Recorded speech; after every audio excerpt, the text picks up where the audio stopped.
ETF index mutual funds నేర్చుకుని stock మార్కెట్లో రాణించాలనుకుంటున్నారా? వెంటనే ఈ నెంబర్కి కాల్ చేయండి. Hello viewers, welcome back to our channel. ప్రస్తుతం మనతో పాటు ఉన్నారు analyst and TEDx speaker doctor Nandi Rameshwar Rao గారు. నమస్తే సార్. నమస్తే. సార్, యుఎస్ఏలో క్యాంపస్ బయట పార్ట్ టైం జాబ్స్ చేసే వాళ్ళపైన అయితే ఇమిగ్రేషన్ అధికారులు నిఘా పెట్టేశారు. ఎప్పుడు ఈ జాబ్లోంచి తీసేస్తారో పనిలోంచి అనేది తెలియదు, ఎప్పుడు ఎవరు పట్టుబడతారో కూడా తెలియదు. సో ఈ నేపథ్యంలో ఏంటంటే మరి క్యాంపస్ బయట చేయడానికి ఛాన్సెస్ లేవు కాబట్టి కొద్ది రోజులు జాబ్ మానేయాల్సి వస్తుంది, పని చేయడానికి లేదు నాకు. సో డబ్బులు మాత్రం మీరు ఇండియా నుంచే నాకు పంపించాలని చెప్పేసి మన హైదరాబాద్ నుంచి ఒక స్టూడెంట్ వాళ్ళ ఫాదర్కి ఈ విషయం తెలియచేశారు. ఇది ఒక ఆర్టికల్లో వచ్చింది. సో అంటే ఇప్పుడు అక్కడ పార్ట్ టైం చేసే మన విద్యార్థుల పరిస్థితి ఏంటంటారు? మరి అందరికీ క్యాంపస్లో జాబ్స్ దొరకవు కదా, ఖచ్చితంగా బయట చేయాలి. ఇప్పుడు ఎలా ఉంటుంది మరి? ఇది అంత ఇంత నిఘా పెడితే వాళ్ళు ఎలా బ్రతకడము, ఇక్కడ నుంచి అక్కడ డబ్బులు పంపడం అంటే ఎంత ఎక్స్పెన్సెస్ అవుతాయి ఇవన్నీ ఒకసారి? ఏమంటే వాళ్ళు బతుకు అధోగతి అయిపోయింది. అమెరికా మోజంతా తీర్చేస్తున్నారు ట్రంప్ వచ్చిన తర్వాత. ఎందుకంటే మనం అంత ముందు కూడా 2-3 వీడియోల్లో మాట్లాడాం. అమెరికాలో టోటల్ యుఎస్ పాపులేషన్లో మన వాళ్ళు 54 లక్షల మంది ఉన్నారు. 54 లక్షల మంది 18 లక్షలు ఇల్లీగల్ అంటారు. ఇల్లీగల్ అంటే రక ఇల్లీగల్ అవ్వచ్చు, ఫేక్ సర్టిఫికేట్స్ అవ్వచ్చు. అందులో గవర్నమెంట్ జాబ్ 30 లక్షలు ఉన్నారు. ఓకే, సో 3 లక్షల మంది పార్ట్ టైమర్స్ ఉన్నారు. ఇది rough analysis of Indians in America. So మెయిన్గా ఈ మీరు అది ఇష్యూ చెప్తున్నారు కదా, కుక్కటిపల్లిలో జరిగిందని. అయితే ఇది హైలైట్ కానీ చాలా ఉన్నాయి. ఇది ఒకటి లక్కీగా హైలైట్ అయింది. ఎందుకంటే ఫస్ట్ మనం కొద్దిగా డివేట్ అవుతున్నాం. అమెరికా వెళ్ళాలంటే ఒక ప్రాసెస్ ఉంది, ఒక ప్రొసీజర్ ఉంది. 2 రకాల కన్సల్టెంట్ ఉంటారు మార్కెట్లో. ఒక కన్సల్టెంట్ క్యాండిడేట్ దగ్గర డబ్బులు తీసుకొని పంపిస్తాడు, ఇంకో కన్సల్టెంట్ యూనివర్సిటీ దగ్గర తీసుకొని పంపిస్తాడు. అంటే క్యాండిడేట్ ఛార్జెడ్. ఆ క్యాండిడేట్ ఎవరైతే ఛార్జ్ క్వాలిటీ యూనివర్సిటీ పంపిస్తారు. ఈ క్యాండిడేట్ మందే ఇక్కడ నుండి అమెరికా వాడు పడుతుంది అనుకుంటారు, విచ్ ఈస్ నాట్ కరెక్ట్. 2 రకాల కన్సల్టెంట్స్ ఉన్నారు ఇండియాలో. అక్కడ ఏమవుతుంది, చాలామంది ఈ టాలెంట్ ఉంటుంది, స్కిల్ ఉంటుంది, ఫేక్ సర్టిఫికేట్లు అమీర్పేటలో అక్కడ తీసుకొని వెళ్ళిపోతారు. తీసుకొని వెళ్ళినప్పుడు అక్కడికి వెళ్ళాక ఇబ్బంది పెడతాడు. కోడ్ రాయమంటాడు, సపోజ్ జావా అన్నాడు, కోడింగ్ రాయాలి. 4 ఇంటర్వ్యూ పిలిచాడు. ఒకటి 4 లైన్లో రాస్తాడు, ఒకటి 10 లైన్లో రాస్తాడు, ఒకటి 20 లైన్లో రాస్తాడు, 40. ఎవరు తీసుకుంటాడు? 4 లైన్లో తీసుకుంటాడు. Good efficiency with less number of efforts. ఇక్కడ ఏమవుతుందంటే 3000 యూనివర్సిటీలు ఉన్నాయి అమెరికాలో. 3000లో దాదాపు 10% తీసి 90% యూజ్లెస్ యూనివర్సిటీస్. ఆ పేర్లు చెప్పలేము కానీ అక్కడికి వెళ్తే లెక్చరర్స్ ఉంటారు, ప్రొఫెసర్స్ ఉంటారు. మన స్టూడెంట్స్ మినిమం ఫేక్ చెత్త యూనివర్సిటీ, నార్మల్ యూనివర్సిటీ వెళ్తే 50 లక్షలు. స్టాన్ఫర్డ్, హార్వర్డ్ వెళ్ళారంటే మినిమం 1 కోటి నుండి 2 కోట్లు 2.5 కోట్ల దాకా కూడా ఖర్చు అవుతుంది. మన పేరెంట్స్ అంత ఎఫర్ట్ చేయలేము. మనకు 1 కోటి రూపాయలు 2 లైఫ్ లాంగ్, కొంతమంది లైఫ్ టైం 1 కోటి రూపాయలు కూడా చూడలేడు. సో అప్పుడు ఏమవుతుందంటే ఈ చూడలేడు కాబట్టి ఈ డబ్బుల కోసం ఈ అబ్బాయి ఏం చేశాడంటే ఈ పార్ట్ టైం అనేది ఆల్రెడీ ట్రంప్ నిఘా పెట్టాడు 3 లక్షల మంది. అందులో ఈయన ఒకడు. పార్ట్ టైం ఇల్లీగల్ తీసేస్తే వాళ్ళకి జాబ్ ఉండదు. తర్వాత 2-3 నెలల తర్వాత వాళ్ళు బయటకు వచ్చేసేవాల్సింది. అక్కడ ఉన్నారంటే అరెస్ట్ చేస్తారు. ఇంకా ఇక్కడ ఏమైంది, తండ్రికి నా ఖర్చులకి 1,50,000 అవుతుంది ఖర్చు, మీరు 1,00,000-2 లక్షలు depending on their style position బట్టి నాకు పంపించమని రాశారు. అంటే ఎన్ని నెలలు పంపిస్తాడు? ఇప్పుడు ఫాదర్కి 50,000 చేద్దాం అనుకోండి, ఎన్నిసార్లు పంపిస్తాడు, ఎన్ని రోజులు పంపించగలడు? That students career is gone. Already 18,000 మందిని ఐడెంటిఫై చేశారు పంపించడానికి, which India is also almost accepted. మన జయశంకర్ గారు external minister, external affairs minister. రానున్న రోజుల్లో ఎన్ని లక్షల మంది వస్తారో తెలియదు.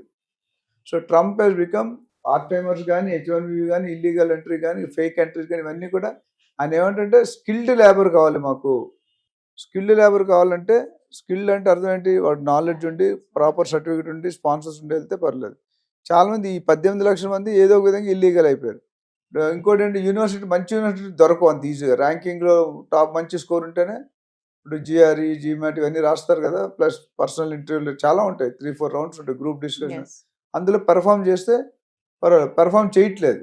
సో వాళ్ళు ఎవరైతే పెర్ఫామ్ చేయట్లేదో వాళ్ళకి ఇబ్బంది మీరు సర్వైవ్ అవ్వడం. సో ఇక్కడ 18 lakhs టోటల్ ఇమిగ్రెంట్స్, 3 లక్షల పార్ట్ టైమర్స్. దీన్ని బట్టి చూసుకుంటే చాలా టైట్ కండిషన్. సో ఒకటి కన్సల్టెంట్ మోసం జరుగుతుంది. స్టూడెంట్ కూడా రీసెర్చ్ చేసుకోవాలి.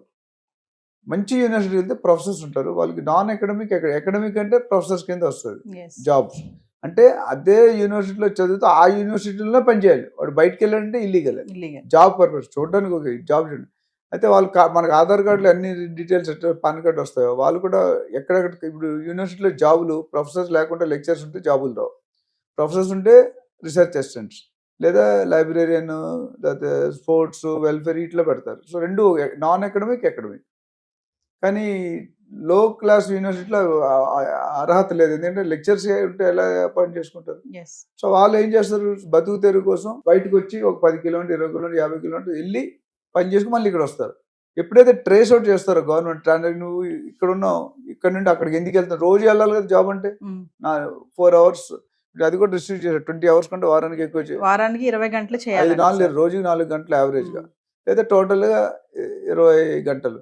అది కూడా కండిషన్ పెట్టాడు. సో దానివల్ల కూడా ఇన్కమ్ తగ్గుతుంది. కొంతమంది మన ఇండియన్స్ అంటే ఎంత హార్డ్ వర్కింగ్ అంటే, డబ్బులు వస్తుంటే ఏదైనా ఒళ్ళొంచి బాగా కష్టపడి చేస్తాం. సో రియల్లీ వాడు డాలరు జాబ్ అయితే తప్ప ఇంక బాండింగ్ ఉండదు, రిలేషన్, టైం ఉండదు. నాకు తెలిసినంటే మా ఫ్రెండ్స్ నిన్న అమెరికా నుండి వచ్చాడు మొన్న, 100 సంవత్సరాలు వెయిటింగ్ లిస్ట్ అండి గ్రీన్ కార్డ్. 100 సంవత్సరాలు ఎప్పుడు వస్తుంది అది? ఎదురింటితో మాట్లాడే అపాయింట్మెంట్ తీసుకోవాలంట. సపోజ్ ఇప్పుడు మీ ఎదురిల్లు ఆఫీస్ ఉంది, అప్పటి తలుపు కొట్టేళ్తే కొడతాడు, ఇల్లీగల్ అది. డబ్బులు సంపాదించి మిగతా అన్ని పోతున్నాయి కదా. ఇండియాలో ఆర్మీలో పనిచేస్తే సంవత్సరం నెల 2 నెలలు, మిగతా 10 నెలలు ఫ్యామిలీ గురించి ఆలోచించే టైం ఉండదు, ఫుర్సత్ ఉండదు. ఆ 2 నెలల్లో మొత్తం సినిమా చూపించేస్తారు అని. మా ఫాదర్ ఆర్మీ ఆఫీసర్ కాబట్టి నాకు తెలుసు. అంటే సార్ ఇక్కడ ఒక విషయం చెప్పండి, ఇప్పుడు డబ్బులు అక్కడ జాబ్ చేయడానికి లేదంటున్నారు, చేయకపోతే వీళ్ళు చదువుకుంటూ అక్కడ మెయింటైన్ చేయాలంటే మామూలుగా నెలకి ఎంత ఖర్చు అవ్వచ్చు అంటారు స్టూడెంట్ కి? నాకు తెలుసు ఆ స్టైల్లో చెప్పే కదా, 1.5 lakhs, సపోజ్ $2,000 మినిమం కావాలి, రఫ్లీ 1.6 lakh, $2,000-$2,500 నార్మల్ లైఫ్ కి. లగ్జరీ లైఫ్ అంటే $3,000 అవుతుంది. యావరేజ్ అయితే మీరు $2,500 వేసుకోండి. నాకు తెలిసినంత వరకు 10,000, అంటే సిటీ బట్టి కూడా ఉంటుంది. కాలిఫోర్నియా అంటే ఎక్కువ ఉండొచ్చు, టెక్సాస్ అంటే కొన్ని చిన్న చిన్న స్టేట్లు అంటే తక్కువ ఉండొచ్చు. బట్ ఓవరాల్ గా 2 లక్షలు 3 లక్షల దాకా అయ్యే ఛాన్స్ ఉంది. అంటే అక్కడ పార్ట్ టైం చేయకుండా వీళ్ళు చదువుకోవాలి అంటే, ఇక్కడ నుంచి పేరెంట్స్ పంపాలి అంటే మాత్రం అది బర్డెనే. ఇప్పుడు జనరల్ గా మామూలు ఇందా చెప్పా కదా, జనరల్ గా మామూలు యూనివర్సిటీస్ అనుకోండి 50-60 లక్షలు అవుతుంది 2 years కి. అదే స్టాన్ఫర్డ్ పెద్ద అనుకోండి మినిమం 1 కోటి నుండి 2 కోట్లు 2.5 కోట్లు అవుతుంది. అది డిపెండ్స్ అపాన్ ది యూనివర్సిటీ. ఒకటి. రెండోది, ప్రతి నెల పేరెంట్ పంపించాలని మీరు చెప్పిన కేసు పేరెంట్ వాళ్ళు అయిపోతారు, హార్ట్ అటాక్ వస్తే పేరెంట్స్కి. ఇప్పుడు వెళ్ళాడు సగం, రాలేడు, ఉండలేడు, ఉంటే క్రైమ్, ఉండాలంటే డబ్బులు కావాలి. ఇంకొకసారి ఈ F1 కేటగిరీతో ఉన్న వాళ్ళే ఎక్కువగా ఈ పార్ట్ టైం జాబుల్లో చేస్తున్నారు అనేది సర్వేలో అయితే కొంచెం ఒకటి తేలింది మామూలుగా. దీన్ని ఎలా చూడొచ్చు అంటారు? అంటే F1 అంటే స్టూడెంట్ వీసా అండి. మన లాస్ట్ టైం మాట్లాడడం డిఫరెంట్ వీసాలు మాట్లాడడం, JV వీసా అని. స్టూడెంట్ వీసాకి ఏంటంటే 2 సంవత్సరాలు అలౌడ్ అండి. 2 సంవత్సరాల తర్వాత OPT అని ఉంది, ఆప్షనల్ ప్రాక్టికల్ ట్రైనింగ్. అదొక 2 years 3 years ఉంటుంది. ఆ లోపల జాబ్ రాకపోతే మీరు బయటికి రావాల్సిందే, రాకపోతే ఇయర్ ఇల్లీగల్. అందుకని ఆ టర్మ్స్ లో కూడా మన లాస్ట్ టైం టైట్ చేశాడు వీసా టర్మ్స్ కానీ, లాటరీ సిస్టమ్ తీసేయడం కానీ. The idea is make America great. మనం మేక్ ఇన్ ఇండియా అన్నా మేక్ అమెరికా గ్రేట్ అంటున్నాడు. అండ్ ఈ డజంట్ వాంట్ మీరు చదువుకొని వెళ్ళిపోండి అంటాడు ట్రంప్. మనం అంటే మేము పిచ్చోళ్ళం చదువుకునేది, మీకు ₹1 కోటి వచ్చి ఖర్చు ఉంటే ఒక 10 కోట్లు సంపాదించి వెళ్తా ఉంటాం. అది there is a slip between the cup and the lip. ఆ డిఫరెన్స్ లో మనం కొట్టుకు చేస్తున్నాం. అంటే ట్రంప్ సీట్ ఇప్పుడు హాట్ గా ఉంది కాబట్టి డెసిషన్స్ మీద డెసిషన్స్ తీసుకుంటున్నాడు. అంటే ఈ టైంలో పార్ట్ టైం జాబ్ చేసే వాళ్ళు కనుక దొరికితే ఖచ్చితంగా వాళ్ళని తిరిగి ఇంటికి పంపించేయడమే అంటారా? 100%. ఎందుకంటే వాళ్ళు దాన్ని సపరేట్ సెల్ పెట్టి అదే స్కూటీనీలో ఉన్నారు. నువ్వు వచ్చావు, నీకుందా, నీ వీసా చూపించు, నీ పర్మిట్ చూపించాడు, లేదంటే పక్కన పెట్టు.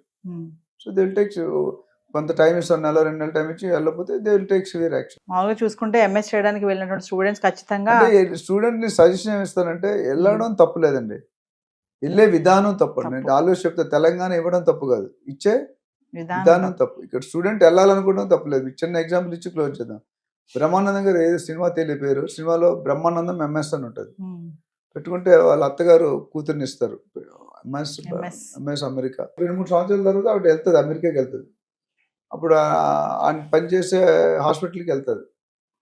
ఈయన బెంచ్ కారులో వస్తాడు, బెంచ్ కారులో వచ్చి పార్క్ చేస్తాడు. 5 నిమిషాలు స్వీపర్ డ్రెస్ వేసుకుని వస్తాడు. సన్నీ నువ్వు MS అవును, బ్రహ్మానందం మెయిన్ స్వీపర్ అంటాడు. మనం MS అంటే మనం ఏమనుకుంటాం? సో అలాంటి విషయాలు జరుగుతుంటాయి.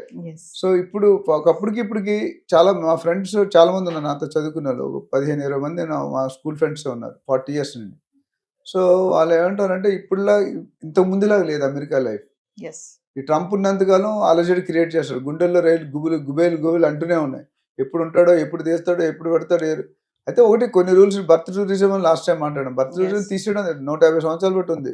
ఈయన ఎగ్జిక్యూటివ్ ఆర్డర్ పాస్ యాక్సెప్ట్ చేయలేదు, సెనేట్ యాక్సెప్ట్ చేయలేదు, స్టే ఇచ్చింది కదా ఫెడరల్ కోర్టు, వాళ్ళు రాజు క్యాబినెట్స్ అవన్నీ ఉంటే అవన్నీ యాక్సెప్ట్ చేయాలి కదా. చేయకపోతే ఇక అంటే ఈయన ఏంటంటే ట్రై చేస్తాను, నేను వెళ్ళిపోయే ముందు కొద్దిగా కిరికిరి క్రియేట్ చేసి నా పేరు స్థిరసారిగా లైఫ్లో హిస్టరీలో ఉండిపోవాలి. మన సాలార్జంగ్ మ్యూజియంలో యాంటిక్ పీస్ ఉంటాయి కదా, అంటే ట్రంప్ అంటే మజాక్ కాదు అన్నట్టు చూస్తున్నాడు. బట్ అన్ని టైంలో అది కరెక్ట్ కాదండి. Some time you elected because of people. So ఏదేమైనా సరే మన ఇండియన్ స్టూడెంట్స్ మాత్రం కొంచెం ఈ కొద్ది రోజులు అలర్ట్ గా ఉండడం మంచిది. ప్లస్ వెళ్ళాలనుకుంటే సరైన వేలు వెళ్ళండి, ప్రాపర్ వేలు వెళ్ళండి, స్కిల్ నేర్చుకుని వెళ్ళండి, you will be happy. Thank you sir.